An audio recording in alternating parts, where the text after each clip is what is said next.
So then you ask this question about black power and whether or not it is influence or ownership. And I suppose what I'd say is that black influence is true with a capital T in the American story. There is no American story, Barack Obama just being the latest chapter in it, without the massive influence of African-American culture, life, history, scientific contributions. So I think it's got to be more than simply influence, because we know that influence has not been sufficient to create equality. Well, for me, I suppose power means an equality of citizenship. Well, and the reason I asked that question, don't have much time left, is because I look at Bob Johnson owning BET, and people, it was such a visceral reaction when he sold BET.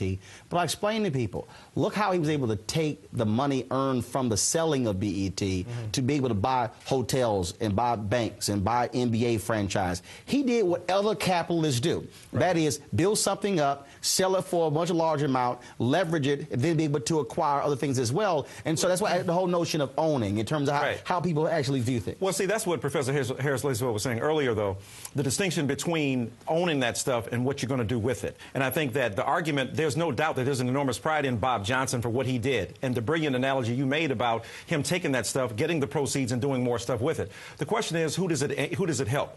Martin Luther King Jr. said, I'm going to give away all my Nobel Prize winning money to the movement. I'm going to go in the opposite direction. Capitalism, had he been faced the world as a capitalist, he would have surrendered some of the moral high ground that he occupied precisely because he was willing to challenge it. But isn't there a place, though, in this notion of black power in the 21st century for the Dr. Kings and the A.G. Gastons and even today the Mort Morales, the Reverend Jacksons, as well as the Bob Johnsons, Sheila Johnsons, and others? But you know what? It's interesting you bring up A.G. Gaston because I'm sorry. Did you not miss me saying Sheila Johnson? All right.